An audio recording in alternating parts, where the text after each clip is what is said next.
नमस्कार। और सबसे पहले तो आज मैं थोड़ा सा असहज हूँ और मुझे इसलिए असहजता महसूस हो रही है कि कोविड के समय सब दुख में हैं, संकट में हैं, अपने परिवार के लिए चिंतित हैं और मुझे बड़े असहज वातावरण में ये प्रेस वार्ता करना पड़ रहा है। और मेरी भी चिंता कोविड की उतनी है जितना देश के सभी लोगों को है। तो मैं क्षमा मांगना चाहूँगा कि कोविड की अवधि में इस प्रकार का प्रेस कॉन्फ्रेंस करने का मैंने पहल किया है। अब मेरे बारे में बहुत कुछ कहा गया, किसी एक सज्जन के बारे में जो राजनीति में हैं और उनकी पृष्ठभूमि क्या है। मैं अगले 30 मिनट आपसे आग्रह करूंगा कि सिर्फ 30 मिनट आप मेरे साथ रहें। मैं आज भारतीय जनता पार्टी के प्रवक्ता के रूप में नहीं बैठा हूं। मैं यहाँ छपरा के सांसद के रूप में आपके बीच में आया हूँ और छपरा की जनता की तरफ से आया हूँ। और ये स्पष्ट होना चाहिए कि ये प्रेस सम्मेलन भारतीय जनता पार्टी का नहीं है, ये मेरा व्यक्तिगत सांसद के रूप में ये प्रेस सम्मेलन है। मैं इसे टालना भी चाहता था, छोड़ना भी चाहता था, लेकिन लोगों ने कहा कि आप तो पिछले 25 वर्षों से दूसरे का पक्ष रखते हैं, ये अपराध होगा, गलत होगा कि अगर आप अपना पक्ष ना रखें। मित्रों की सलाह पर मैंने ये प्रेस कॉन्फ्रेंस आयोजित किया और मैं आपका बहुमूल्य 30 मिनट लूँगा। मेरे बारे में लोग भूल जाते हैं और ख़ास करके जो प्रेस सम्मेलन करते हैं उनको पता नहीं होता है कि मेरा राजनीतिक पृष्ठभूमि क्या है। तो मैं मूलतः एक पॉलिटिकल आदमी हूँ। पंजाब विश्वविद्यालय से छात्र राजनीति से प्रारंभ होकर के बिहार लौट करके 1990 में विधायक बना, 96 में लोकसभा में आया और तब मैं भारतीय जनता पार्टी में था। उसके पहले मेरी पृष्ठभूमि चंद्रशेखर जी के साथ रही। मैं छात्र जनता का राष्ट्रीय अध्यक्ष था, पंजाब विश्वविद्यालय का महामंत्री, अपने कॉलेज का अध्यक्ष। वहाँ से चल के लगभग 4 बार मैं लोकसभा में जीत के आया हूँ और पार्टी ने मुझे 2 बार राज्यसभा में काम करने का मौका दिया। तो मोटे तौर से मैं राजनीतिक जीवन में मेरे 30 वर्ष पूरे हो गए हैं और मैं ईश्वर का आभार व्यक्त करता हूं कि मेरे जैसे छोटे आदमी को भी राजनीति में इतने लंबे अरसे तक काम करने का मौका मिला। मैं आभार व्यक्त करता हूं उन सभी लोगों का जिन लोगों ने मेरा आज तक साथ दिया और इसलिए मैंने आवश्यक समझा कि अपने बारे में इस उम्र में आकर के सफाई देना पड़े। लेकिन आज के परिस्थितियों का हालात ऐसे हैं कि कई बार कहीं वो विषय आपके लिए जीवन भर का टेम्पलेट ना बन जाए। तो मैं आज उस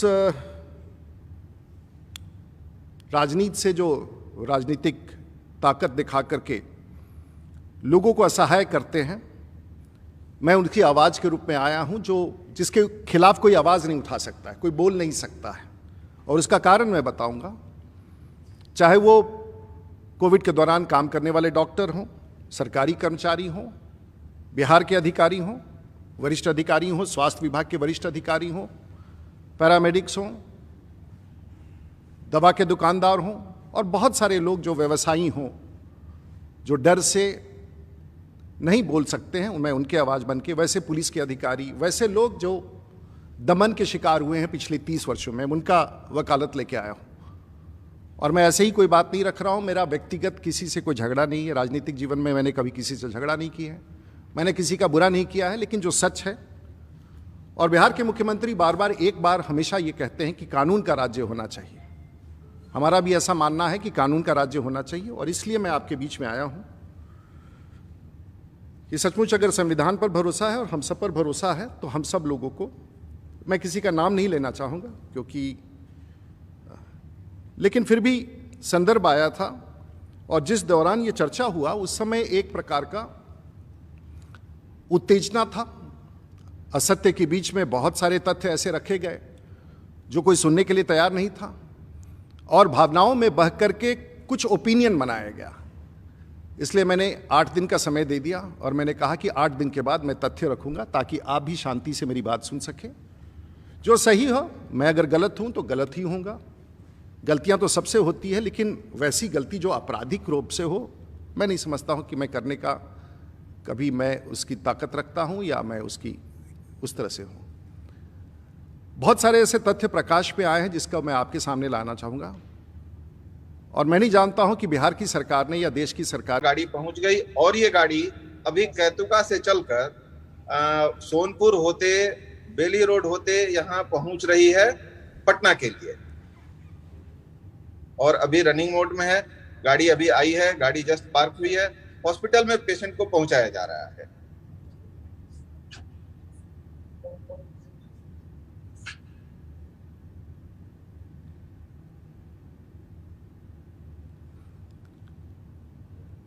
अगर एक और कोई दिखाना है दिखा दे, उसके बाद इस प्रकार से आप देख सकते हैं। अगर आप बैठ के अपने टेलीफोन पर आप हमारे कंट्रोल रूम से प्राप्त कर लें, और कोई भी एम्बुलेंस को किसी भी समय देख लीजिए, माननीय मुखिया लोग पहुंचा रहे हैं, मैं उसको मदद करता हूं। इसलिए ये गाड़ी की गति 40 किलोमीटर है, और ये भी अगर ये 100 को पार करता है गाड़ी तो रेड अलर्ट आ जाता है, और 100 किलोमीटर पार करते के साथ हम उसको तुरंत कहते हैं कि भाई गाड़ी क्यों तेज चला रहे हो।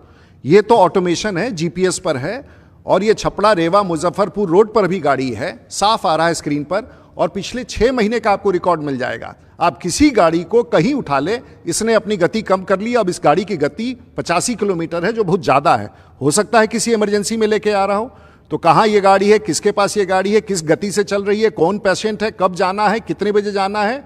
कभी आपको भगवान न करे कि इसकी ज़रूरत पड़े, सारण जिला में आप कभी बीमार ना पड़े। कुछ कमियां होती हैं, सब जगह नहीं कई बार पहुंचे, लेकिन वो बहुत रेयर है। लोगों से पूछना चाहिए, ना कि बाहर के नेताओं के पास इस विषय को लेकर आना चाहिए। मैं आप पूछेंगे ये कैसे होता है, आखिर ये सूचना क्या है, तो मैं आपको दृश्य दिखाता हूं एक, जहां से ये संचालित होता है, जहां पर ये कंट्रोल रूम है। और ये कंट्रोल रूम का आप लेके आइए और दिखाइए दृश्य। ये प्रत्येक दिन का रिपोर्ट आता है मेरे पास। ये देखिए कंट्रोल रूम है, ये कंट्रोल रूम है, और इसका वीडियो देखिए। ये 24 घंटा चलता रहता है। ये मेरे, आपको विश्वास नहीं होगा कि किसी सांसद ने इस प्रकार की व्यवस्था कर रखी है। मैंने कर रखा, और इतना सिर्फ एम्बुलेंस के लिए नहीं है।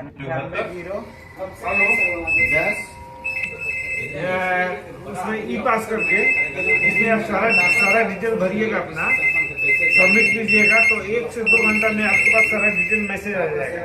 उसमें कैसे क्या करना है, कब स्टेशन पहुंचना है, कब ट्रेन है आपका। कितने लोगों को जाना है। चलिए, बहुत बहुत धन्यवाद। देखिए साहब, कार्यकर्ता यहाँ 24 घंटा बैठे रहते हैं, और ये सिर्फ एम्बुलेंस के लिए नहीं है। आप इस रिपोर्ट को देखना चाहेंगे, 15 दिन का कॉल सेंटर का रिपोर्ट, और ये डीएम एसपी सबको जाता है। सबसे पहले देख लीजिए, ये 1/5 का है कोरोना इन्फॉर्मेशन, टोटल 1 महीने का है। उसके बाद ये 1/5 से 15/5 तक का टोटल है।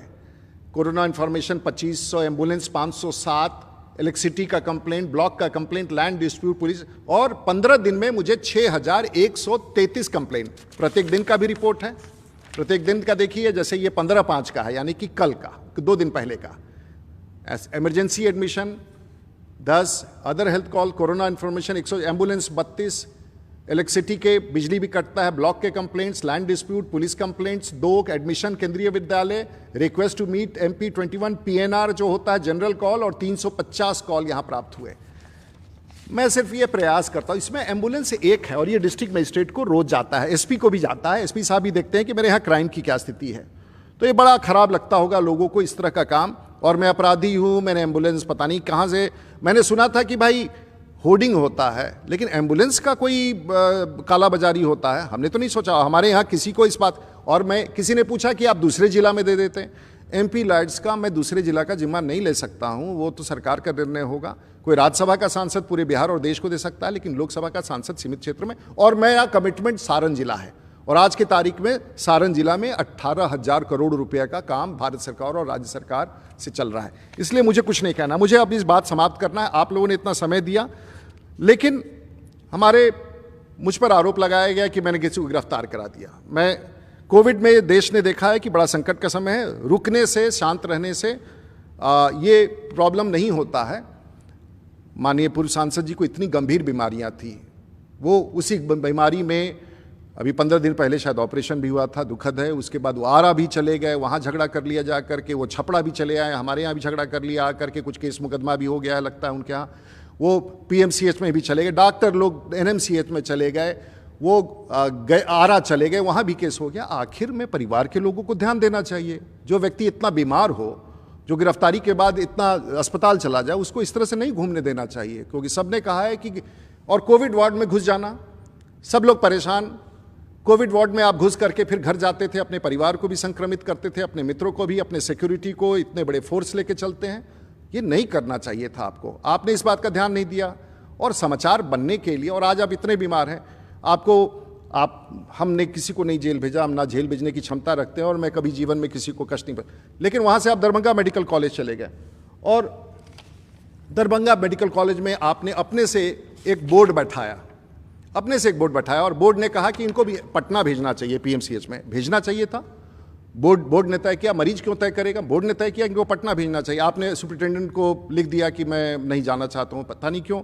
लेकिन अगर कल आपको कुछ हो गया, और उन डॉक्टरों का क्या होगा बेचारे, जिन्होंने कहा है कि इनकी स्थिति अच्छी नहीं है और इनको अच्छे उपचार के लिए आगे भेजना चाहिए, तो उन डॉक्टरों का क्या होगा, उसको बताएं। तो इस प्रकार से आप कानून, मुझे बहुत चिंता है आपके स्वास्थ्य की, और मैं चाहता हूं कि आप स्वस्थ हो जाएं और समाज में अच्छी भूमिका निभाएं, अपराध की दुनिया से बाहर निकलें, और किसी को पीड़ा ना पहुंचाए, किसी को झूठ ना बोले, किसी को आपराधिक न कहे, किसी को गलत ना कहे। और पश्चाताप करने का समय है। उम्र में हर कोई आदमी को पश्चाताप, गलतियां सबसे होती हैं, पश्चाताप करना चाहिए, झूठ नहीं बोलना चाहिए, और आरोप नहीं लगाना चाहिए, वो टिकता नहीं है। और एक बात कहूँ, मैं सबसे पहले आभार देना चाहूँगा, आपने सबको आरोपित किया। देश के प्रधानमंत्री काम कर रहे हैं कोविड में, बिहार के मुख्यमंत्री जिनको आपने बहुत कुछ खरी खोटी, बिहार के मंत्रियों को, सुशील मोदी जी को, बिहार के तमाम नेताओं को, उत्तर प्रदेश के मुख्यमंत्री ने आपका क्या बिगाड़ा था? उत्तर प्रदेश के मुख्यमंत्री को आपने जो ट्वीट पर कहा है वो मैं दोहराना नहीं चाहूँगा। आपने भारत के स्वास्थ्य मंत्री को, आपने किसको छोड़ा है, आपने किसको बख्शा है? तो मैं ये नहीं जानना चाहता हूँ कि, और मैं भारतीय जनता पार्टी के उस 20 करोड़ कार्यकर्ता और देशवासी और सभी पत्रकार, आप मुझसे सहमत नहीं होंगे, मेरा इसमें कोई भी तथ्य मैंने अभी तक रखा है, मैंने मन गलत नहीं है और प्रमाण के साथ नहीं है, मैंने सब बात सत्य का रखा है। क्योंकि कई बार आरोप लगाने के बाद वो टेम्पलेट बन जाता है जो पूरे जीवन आपके साथ चलता है। इस टेम्पलेट के कभी भी किसी को कोई ज़रूरत होगा और भी कोई जानकारी आपको चाहिए तो मैं आभार व्यक्त करना चाहूँगा अपने कार्यकर्ताओं को, सारण के कार्यकर्ताओं को, सारण जहाँ मुझे गर्व है अपनी जनता पर, मुझे गर्व है अपने सारण के लोगों पर, भारतीय जनता पार्टी के कार्यकर्ताओं पर, बिहार पर गर्व है। मुझे दुख होता है जब पूरी दुनिया में बिहार का नाम कलंकित होता है, अपराध की दुनिया में जाना जाता है, मुझे बहुत दुख होता है। मैं देश दुनिया में जाता हूँ, आप मुझ पर कोई भी आरोप लगा दे ठीक है, लेकिन बिहार को कलंकित मत करें, बिहार के उस चित्रण को समाप्त मत करें। बिहार एक ऐसा धरोहर है जिसने दुनिया को मार्ग दिखाया है, दुनिया को राह दिखाया है, राष्ट्रभक्ति, देशभक्ति। अभी तो ऐसा लग रहा है कि बड़े सत्याग्रह में आप चले गए हैं, ये कोई सत्याग्रह नहीं था। अब कानून का अपना कार्रवाई करेगा, कानून का राज होना चाहिए और इसमें किसी राजनीतिक नेता का कोई हाथ नहीं है। मैं आभार व्यक्त करते हुए भारतीय जनता पार्टी मीडिया के लोगों का, जो अगर आपको लगे मेरा बात ठीक है तो समझिए, प्रवक्ता तो मैं पार्टी का रहा हूं, लेकिन आज मैं अपना प्रवक्ता बन के बैठा हूं ताकि गलत विषय नहीं रह सके।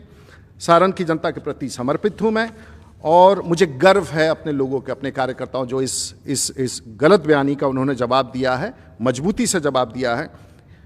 मैं इस बात को फिर मैं फ्रंट फुट पर, मैं कोई अपोलोजेटिक नहीं हूँ इस विषय को लेकर कि मैंने कोई गलत नहीं किया है, इसलिए मुझे लगा कि आना चाहिए। एक बार आप सभी लोगों को बहुत जो भी सवाल हैं आप भेज दें, मैं कुछ लोगों का क्वेश्चन लेना चाहता हूं लेकिन ग्लिच के कारण वो क्वेश्चन नहीं हो पा रहा है, वो नहीं सवाल आ पा रहे हैं। तो फिर से एक बार पूरे बिहार के तमाम भारतीय जनता पार्टी के कार्यकर्ता, हमारे पार्टी के नेता डॉक्टर संजय जायसवाल, उनकी पूरी टीम, देश के नेता मिस्टर नड्डा और उनकी पूरी टीम, आप कोविड में लगे हैं, करोड़ों कार्यकर्ता सभी दल के, सभी पार्टी के लगे हैं। बुरा वक्त है, लोगों को एक दूसरे का हाथ बटाना चाहिए, आरोप से बचना चाहिए और हमें विश्वास है कि ऐसी तमाम ताकतें आज आरोप प्रत्यारोप के रास्ते से छोड़ करके समाज के साथ जुड़ करके, बहुत घटनाएं हो रही हैं, बहुत करीब के लोग, बहुत परिवार के लोग, आज मुझे दुख, सबसे बड़ा दुख है कि मेरे जीवन के अच्छे 8 दिन जिसको मैं लोगों की मदद में अपने तरीके से करता रहता हूँ, छोटा ही करता रहता हूँ, मेरे 8 दिन इस पूरे प्रकरण में खराब हुए। बदनामी से मैं नहीं डरता हूँ, लेकिन बदनामी के पीछे अगर कोई आधार हो तो ठीक लगता है। और बहुत सारे ऐसे पेपर कटिंग्स आए और विषय आए जिस पर मैं दूं तो घंटों चलना पड़ेगा आप सब लोगों का। और मैं फिर कहना चाहूँगा कि ये अगर कोई गलत करता है तो तथ्यों का जाल इतना बड़ा है कि उसे समाप्त नहीं किया जा सकता है। मेरे देश भर में लाखों लोग जो आज मुझे देख रहे हैं, मेरे मित्र, वो जो जानना चाह रहे हैं, जिन लोगों ने जानना चाहा, उन सब के लिए प्रत्यक्ष रूप से है। मैं जो काम करता हूँ इस राजनीतिक काल के अंतिम समय में 30 वर्ष के राजनीतिक जीवन के बाद मैं कुछ ले करके या संपत्ति बना के मैं समाज को वापस दे के जाना चाहता हूं। जो मेरी ताकत है, ईश्वर की बड़ी संवेदना रही है, सब लोगों की संवेदना रही है, और मैं किसी का बुरा नहीं, मैं आपकी स्वस्थ होने का कामना करता हूं, आपके परिवार की भलाई चाहता हूं। वैसे तमाम लोग जो इस प्रकार से हैं, मैं सबकी भलाई चाहता हूं, उन गरीबों का, और विशेषकर से जो आज ज़रूरतमंद हैं उनके साथ हम खड़े हो सकें। आप सबका, सभी पत्रकारों का, सभी मित्रों का, मीडिया प्रभारी, दिल्ली के मीडिया के लोगों का, संजय मयूख जी का, बलूनी जी का, और सभी जो भारतीय जनता पार्टी के और जनता दल यूनाइटेड के प्रवक्ता जिन्होंने स्पष्ट रूप से कहा, और भी पार्टी के प्रवक्ता जिन्होंने स्पष्ट रूप से इस पूरे संज्ञान लिया, और मैं आप सबका और बिहार वासियों का फिर से आभार व्यक्त करता हूं, और सभी डॉक्टर और जितने लोग स्वास्थ्य में लगे हैं उन सब का आभार व्यक्त करते हुए, देश दुनिया के लोग जो आज मुझे देख रहे हैं, आभार व्यक्त करते हुए फिर से आपको नमस्कार। बड़े दुखी मन से मैं ये प्रेस वार्ता कर रहा हूं। मुझे धन्यवाद आप सब लोगों का। नमस्कार, जय हिंद, वंदे मातरम।